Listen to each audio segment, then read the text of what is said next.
Bonsoir, mesdames. Bienvenue à Tout le monde en parle. Bonsoir. Marcia et Anne-Marie, vous vous êtes connus à l'adolescence. Votre amitié dure depuis 35 ans. Marcia, quand vous avez appris en janvier 2015 que votre amie était atteinte d'un cancer incurable, vous avez décidé de la suivre dans sa fin de vie.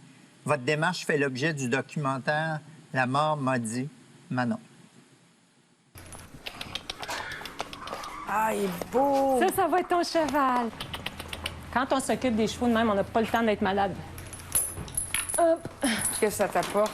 Ça m'apporte la paix intérieure, ça m'apporte la joie, ça m'apporte vraiment le bien-être, là. Puis ça me donne plein d'énergie. Moi, j'ai toujours dit, je fais pas de la chimiothérapie, je fais de la chevothérapie.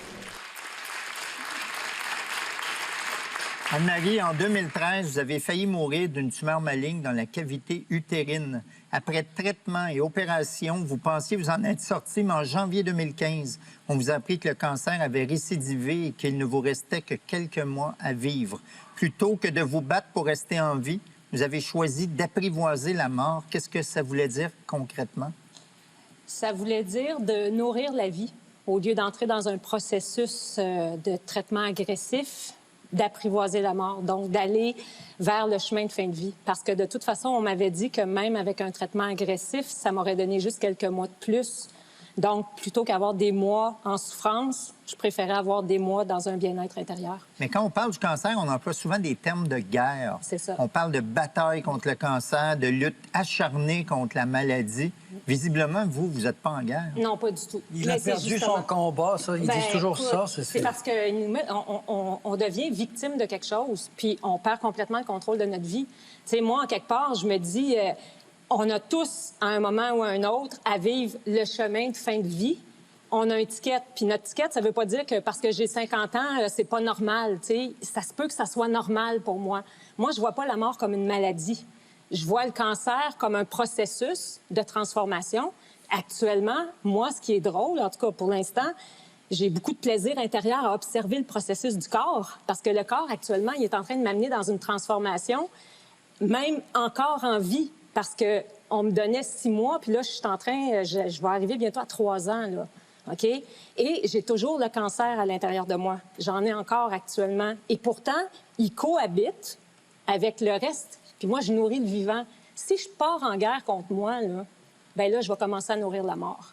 Et j'aime beaucoup entrer dans le processus de la fin de vie parce que quand on entre dedans, c'est doux. Quand on se bat pas, c'est doux. On a des cadeaux de ça. Il y a un lâcher-prise incroyable. Il y a un savourer ce qui se passe dans le moment présent. Tu sais, on pense souvent au moment présent, puis on se dit c'est un peu quétaine, là. Bien, moi, le moment présent, là, je le trouve extraordinaire. Je savoure. J'ai plus à me préoccuper du futur, moi, là. Je sais pas si vous savez, mais c'est le fun en tabarnouche. C'est le fun de ne pas avoir à se préoccuper du futur, tu sais. Puis... qu'est-ce qui se passe dans mon moment? Bien, mon corps, moi, il n'y a plus du tout de stress là, actuellement parce que je ne suis pas en bataille. Donc, il n'y a pas en souffrance. J'ai des douleurs, je prends du Tylenol de temps en temps, mais je ne suis pas en conflit. Là. Mais la médecine dit quoi sur le sursis que vous avez eu?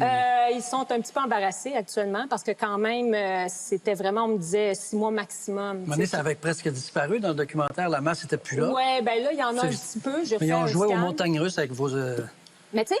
Le corps est un écosystème. Donc, si le corps est un écosystème, il va se réguler. Hein? Fait que des fois, il peut y avoir des choses en déséquilibre, le cancer, des cellules cancéreuses. Mais à un moment donné, oui, c'était disparu, un peu bizarrement. Mais là, oups, là, il y en a encore un petit peu. Mais moi, ça me préoccupe pas. T'sais, ce qui me préoccupe, c'est je continue à nourrir la vie. Donc, je continue à faire des choses, je continue à être allumée, puis je continue à... La joie que j'ai à l'intérieur de moi, je la cultive. Alors, le cancer, on dirait qu'à travers ça, les cellules cancéreuses, bien, ils vont faire leur chemin. Et puis quand ça va être mon ticket, bien, goodbye. Le titre de départ de ce documentaire s'appelait « La mort joyeuse ». Et le titre final, « La mort m'a dit », a été trouvé à la fin du documentaire quand son mari a écrit un poème qui s'appelle « La mort m'a dit ». Mais la mort joyeuse, c'est un peu contradictoire, hein, la mort joyeuse, mais Anne-Marie vit ces moments dans la joie. Et moi, c'est ça qui me troublait au bout. Puis je me disais, elle doit se coucher le soir, puis se péter des crises d'anxiété, puis elle nous le dit pas, mais ça non. a pas l'air d'être le cas, hein? Elle est vraiment dans un état de joie. Puis, en ce sens-là, Anne-Marie nous apprend à entrer dans ce moment-là qu'on va vivre tous. Mais en même temps, comment on aborde son ami en lui disant « Tu vas mourir, j'aimerais ça faire un Ben, ça, documentaire là-dessus. » exactement. Ça demande un peu de doigté. Bien, premièrement, moi, je ne voulais pas, absolument pas, faire un documentaire sur la mort de mon ami. Puis à un moment donné, je lui en ai parlé. Parce que je trouvais ça important. Tout ce qu'Anne-Marie me disait, on se voyait... Anne-Marie demeure en Estrie, fait que j'allais passer des journées avec elle.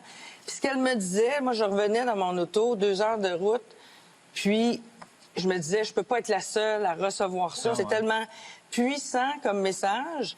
Puis on a tous à réfléchir à la mort. Puis je me disais, moi, j'ai la chance de recevoir ça. Je veux le partager. Mais d'où ça te vient, cette joie-là? Avant ton cancer, c'était quoi ton rapport avec la mort? Avais-tu peur de la mort? Oui, j'avais peur. Oui? Oui. Écoute, depuis que je suis petite fille, moi, que la mort, là, c'est quelque chose qui, tu sais, me fait peur. Puis j'adore la vie. Je suis très positive dans la vie, tout ça. Ça paraît pas du tout. Mais quand c'est arrivé, Ouais. quand j'ai été opérée, puis que je suis ressortie de l'opération, c'était une grosse opération qui a duré 2 heures et demie de temps. J'ai eu 5 transfusions sanguines. J'aurais pu rester sur la table. Là, j'ai réalisé l'ampleur de la chose. C'est la première fois que j'ai été vraiment confrontée à la mort. Et quand j'ai été confrontée à la mort, je l'ai comme senti c'était quoi. Et j'ai trouvé ça beau. J'ai senti que la mort, c'était aussi vivant que la vie. Alors, ce que j'ai compris en dedans de moi, c'est que peu importe le chemin, que je m'en aille vers la mort ou que je reste dans la vie, c'est la même chose. Je reste dans la vie. Ce que j'ai capté, c'est que c'est pas que la vie nous est donnée et après ça, on la perd. J'ai capté qu'on est la vie. On est la vie. Alors, on est la vie en transformation. Et en étant la vie en transformation, ça m'a enlevé complètement la peur. Et ça, c'est un des gros cadeaux que j'ai reçus, moi, du cancer. Cette sensation-là. Mais pour toi, y a-t-il une vie après la mort? J'en ai aucune espèce d'idée. Je vais dire, comme Éric Emmanuel Schmitt, qui est venu vous voir il n'y a pas si longtemps, je suis du côté de ce côté-là. C'est-à-dire, je le sais pas, mais j'aime y croire. Et ce que je peux dire, c'est que dans ma sensation, à travers cette expérience-là, qui est une expérience de transformation, comme on dit, cellules cancéreuses, etc., ça me dit oui, tu sais, ça me dit que après, il n'y a même pas d'après, il n'y a même pas d'avant. Dans le fond, l'espace-temps, là, c'est comme une illusion, tout ça, tu sais. La vie est ici, partout, tout le temps, en transformation. Je ne serai plus la Marie qui est là, c'est certain, et le corps va disparaître, mais la vie, pour moi, est là, est vivante, tu sais. Curieusement, dans le documentaire, quand Anne-Marie apprend que cette tumeur cancéreuse a disparu, on vous voit toutes les deux déstabilisées. C'est comme si vous étiez pas préparées à cette éventualité-là. Est-ce que c'est ça? Je suis allée voir une psychologue suite à cette annonce-là parce que ça faisait 1 an. Psychologiquement, quand même, il faut s'entendre, là, c'est difficile à porter, tout ça. Tu sais. Ben oui. Et là, on me dit tout d'un coup, oups, il y en a, on voit plus de cellules cancéreuses. Fait que là, premièrement, je n'étais même pas sûre d'avoir bien entendu. Je pensais que j'étais un petit peu crackpot, là, tu sais. Puis Ah oui, il a finalement- même fallu que le médecin te le redise le lendemain. Le médecin, même, je suis allée le voir, il m'a remontré des scans, tout ça, pour m'expliquer. Mais encore là, après ça, il m'a dit, je vais te mettre un petit peu de poivre parce que là, on n'en voit plus, mais tu as une maladie incurable. Tu sais. Oui, ça Fait veut que- pas dire qu'il y en a pas, Non, ouais. c'est ça. Mais moi, ce que j'ai compris de la chose, c'est que le cancer, les cellules cancéreuses, il y en a. À un moment donné, oups, ça peut se transformer. À un moment donné, oups, ça peut s'éliminer. Je sais pas comment, là, je suis pas médecin, mais moi, je crois qu'à un moment donné, j'avais une masse, puis elle s'est éliminée. Tu sais, comme Anne-Marie dit, puis elle le dit dans le film, puis elle le dit à plusieurs reprises, elle a magasiné son urne, elle avait trouvé sa maison de soins palliatifs, coupé sa carte de crédit, réglé ses finances, fait son testament. Puis comme tu me disais, puis ça m'a bien... ça m'a beaucoup parlé. Elle disait, entendons-nous, là, c'est pas que je veux pas vivre, là. C'est juste que je me suis Je suis préparée. prête. J'étais obligée de me préparer à mourir. Ben oui, parce que vous aviez fait ce que vous appelez vos détachements. Tous mes détachements. C'est quoi les détachements? Ben, détachement de mes enfants dans le quotidien, parce que je sais très bien que c'est pas possible, là. Mais tu sais, de me dire, OK, à un moment donné, je les verrai pas vieillir, j'aurai pas de petits-enfants, etc. Bon, tout cet aspect-là, je les verrai pas dans leur épanouissement. Un gros détachement du travail. Moi, j'adorais mon travail. Un détachement aussi, bon, suite au cancer, à un moment donné, j'ai acheté une écurie avec mon ami France Gauthier, puis on fait des beaux ateliers dans cette écurie-là. Là, il fallait que je me détache de ça aussi. Parce qu'il y avait eu récidive. Parce qu'il y avait eu récidive. Donc, c'est tout ce qui est le futur, en fait. Même si j'osais pas en faire, j'avais quand même un petit bout de futur. Et là, tout d'un coup, OK, là, il y en a un plus grand. Je fais quoi avec ça? Ben oui, parce que vous avez tout liquidé. Ben oui. Est-ce que vous pouvez avoir des projets d'avenir? Ben, c'est la chose la plus difficile pour moi parce que là, je m'étais réimpliquée. J'avais dit oui à quelqu'un pour retravailler dans mon milieu. Et finalement, mon corps m'a dit non parce que, oups, pas longtemps après, je refaisais de la fièvre, je me ramassais à l'hôpital. Fait que, tu sais, là, j'ai compris, OK, je suis capable de vivre ça quand je suis dans mon moment présent, mais dès qu'on dirait que je me mets du futur, je ne sais pas ce qui se passe, mais pour l'instant, en tout cas aujourd'hui, le corps veut comme pas. Les sceptiques pourraient penser que vous êtes dans le déni et que vous allez craquer. Est-ce que c'est le cas? Non. Non? C'est très drôle. Ben non, je le sais que j'ai le cancer, là. Je suis pas dans le déni. Je le sais très bien, ma condition, puis je demande même à le savoir. Tu sais, dernièrement, j'ai refait encore un scan. J'ai pas peur d'entendre ce qui se passe. Je le sais, là, actuellement, j'ai plus de douleur. Tu sais, donc, je sais bien qu'il y a une masse en quelque part, ça bloque, tu sais.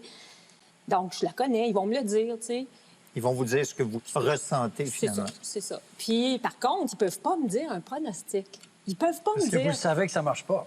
Ben, ils peuvent pas me dire que c'est dans 6 mois. Ben, c'est ça. Parce qu'ils me l'ont dit 2 fois, là. Puis, coudonc, soit que je suis une extraterrestre puis qu'il se passe de quoi, mais... Mais vous dites pas aux gens de pas se soigner. Ben pas du tout. Ouais. Pas du tout. Je parle des gens qui sont en fin de vie. Enfin. Je parle des gens qui ont peut-être fait 10 fois de la chimiothérapie, Ils sont 12 fois condamnés. des opérations Ouais. du cerveau, etc. Et qu'encore, ils n'ont même pas la possibilité d'entrer en relation avec la mort. Moi-même, là, j'ai pas le goût de mourir demain matin. Je vais me soigner aussi longtemps que je peux. T'sais. Mais pas à n'importe le quel pas- prix. le chemin de fin de vie et les accompagnants, quand il y a quelqu'un à côté de nous qui souffre, puis que tu peux même pas lui donner le temps d'entrer en relation avec la mort, c'est ça que je trouve triste. Parce que entrer en relation avec la mort, il y a quelque chose d'extrêmement nourrissant à ça, puis ça amène à l'intérieur les ressources qu'on a besoin pour le faire, ce passage-là. Tu disais même, Anne-Marie, que avoir une pression de la part de l'entourage, tu sais, bats-toi, puis tout ça, ça aide pas. Non. Le processus naturel d'acceptation, puis de passer cette étape-là avec joie, avec sérénité. Il n'y a pas un être humain qui aime la vie, là, puis qui va se dire « je me battrai pas », dans le sens où, pas que je me battrai pas, mais ça me dérange pas de mourir, là, puis je vais me laisser aller. Je ne me suis jamais laissée aller. J'ai 4 merveilleux enfants. J'ai une chance de peut-être être grand-maman cet été si je t'offre jusqu'à là. J'ai pas du tout envie de quitter le plan terrestre, là, entendons-nous, tu sais. Mais je veux avoir la liberté, après la nouvelle épouvantable qu'on m'a annoncée, se faire dire là, par quelqu'un, ben regarde, t'es condamné, là, t'as une maladie mortelle, puis il n'y a rien, il n'y a aucune cure possible, là. OK, je peux-tu processer ça consciemment, puis faire en sorte que ce processus-là soit un processus beau plutôt qu'un processus de douleur et de grincement de dents, là, tu sais. Moi, c'est juste ça que je dis, tu sais. Est-ce que c'est dur sur le couple et la famille, apprendre qu'on va mourir prochainement, faire ses détachements, attendre la mort et attendre, et attendre, Et attendre. et attendre? Oui, monsieur. C'est très dur. Oui, hein? Ouais. Pourquoi? Parce que c'est comme être toujours assis entre 2 chaises. Il y a la chaise de, ben, est-ce que je peux leur dire que je peux être encore là pour eux autres? Et je m'implique et il se crée encore une espèce de take care de l'autre personne. Ou est-ce que, non, je continue le processus et je m'en vais vers la mort et ce détachement-là doit se poursuivre?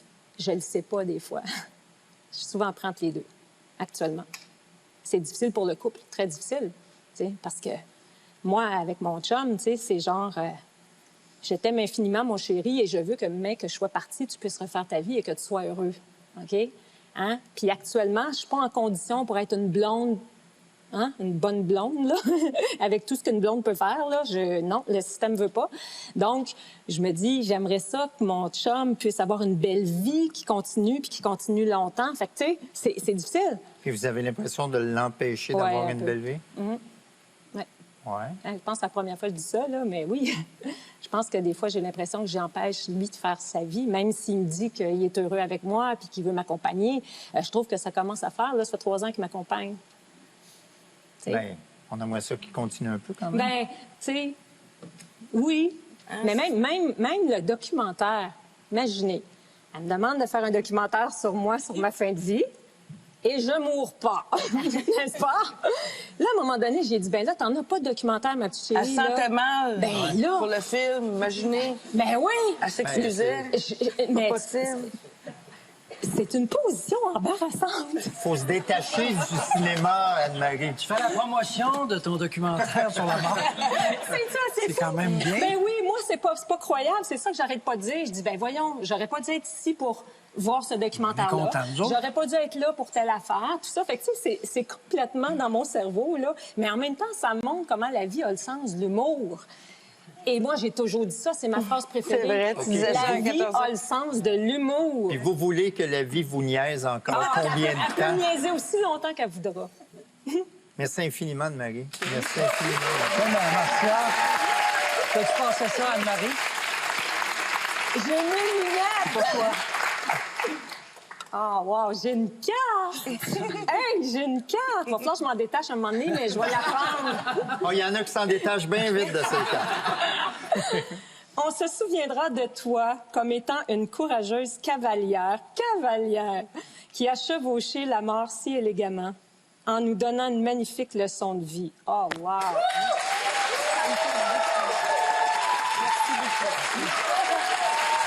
Merci, Marcia. Merci, Anne-Marie. On va bien tout de suite après la pause.